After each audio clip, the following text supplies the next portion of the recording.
Good evening. This is B. Nagesh, retired civil servant, MA in Political Science and Public Administration.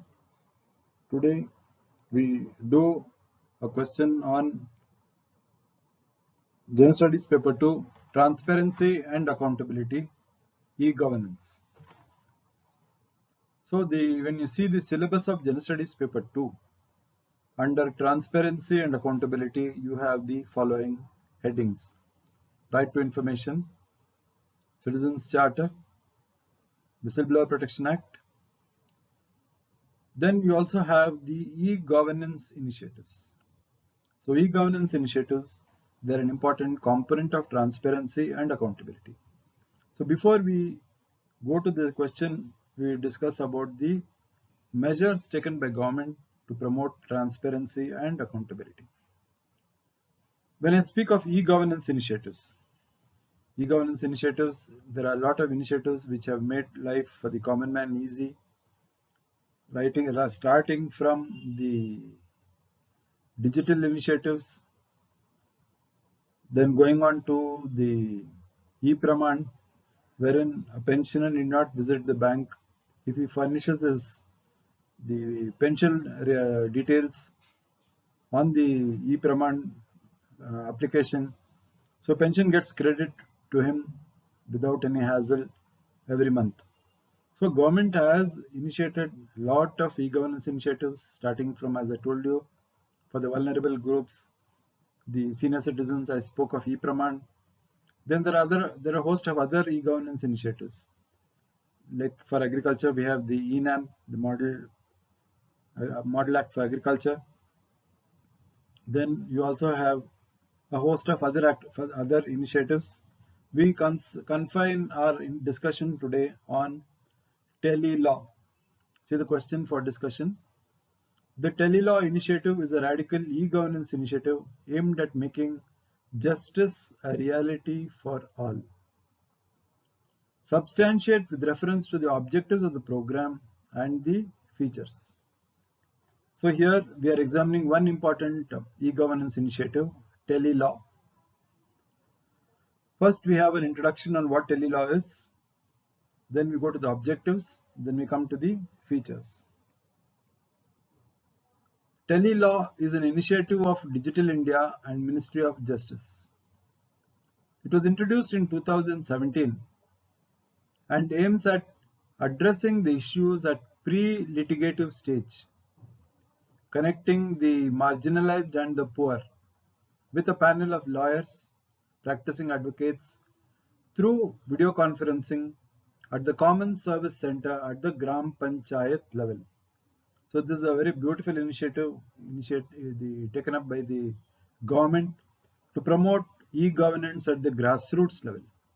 Apart from promoting e-governance at the grassroots level, the government seeks to make it possible for justice to be given to all. Justice, a reality for all. That is the objective of this Tele law program.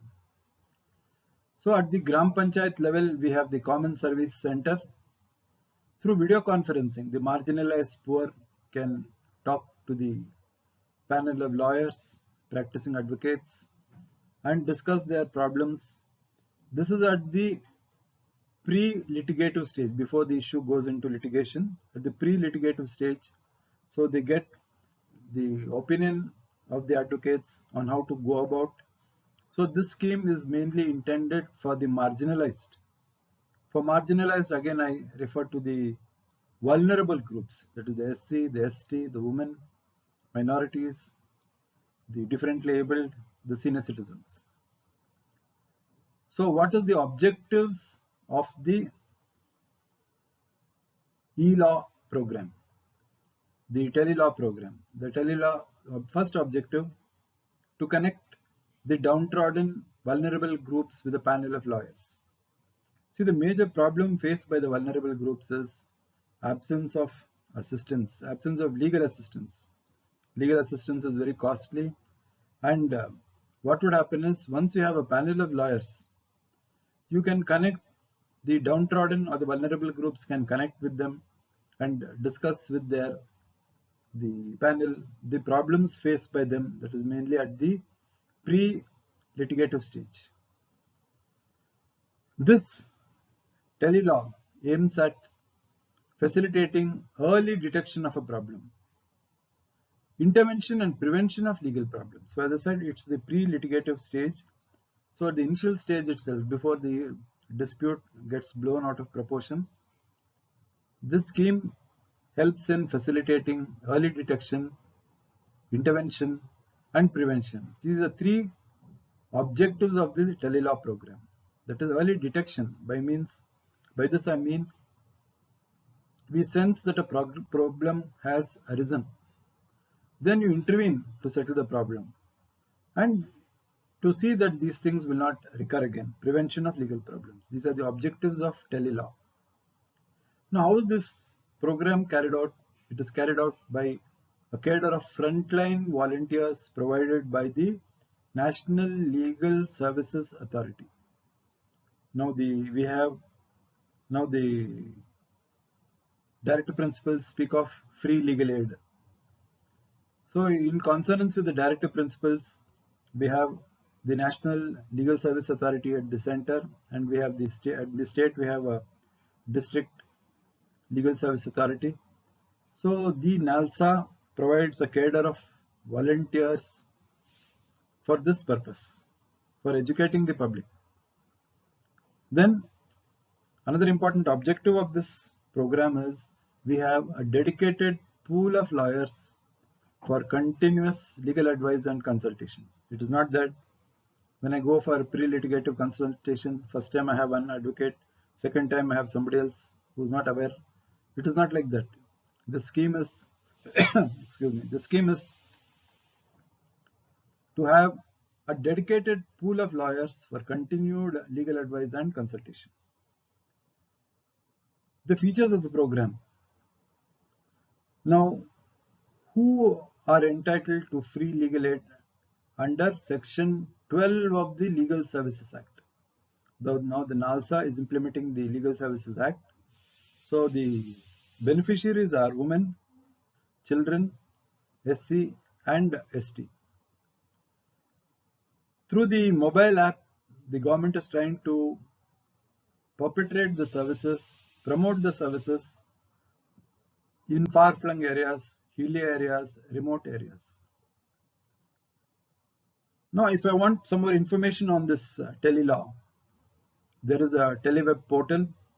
Information about the program is available in 22 languages. See, the major problem with the websites, government websites, are they are not multilingual. Either it is Hindi or it is in English. What about the regional languages? People who do not have access to either Hindi or English.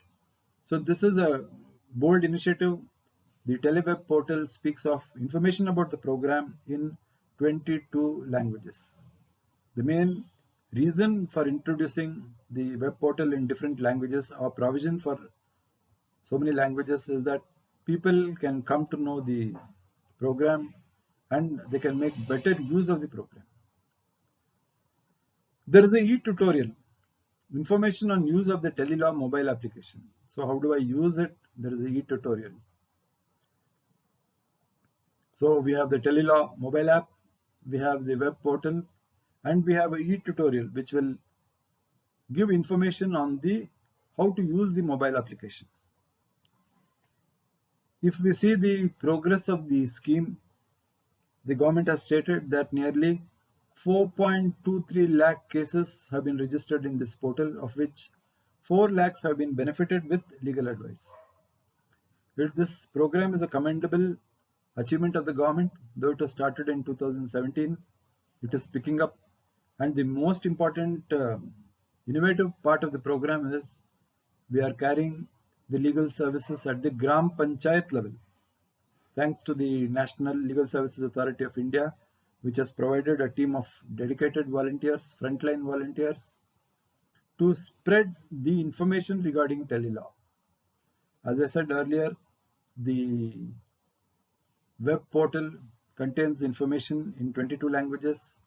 Then you have the mobile app for use in far-flung areas, remote areas, hilly areas, and the There is also uh, e-tutorial on how to use the telelaw application. So these are the features which are distinguishing the telelaw program. And as I said, the most important aspect of this program is that there are the main program is aimed at early detection, intervention, and prevention of legal issues. For this, we have a dedicated pool of lawyers for continued legal advice and consultation. And the prime objective of this program is to connect the downtrodden, vulnerable groups with a team of advocates, with a team of dedicated advocates who will provide legal advice and who are available for consultation. So when we speak of e-governance initiative, this is one of the best e-governance initiatives initiated by the government in making justice a reality for all, and taking the concept of justice which is accessible and available at the Gram Panchayat level. This is the most important objective of democratic decentralization,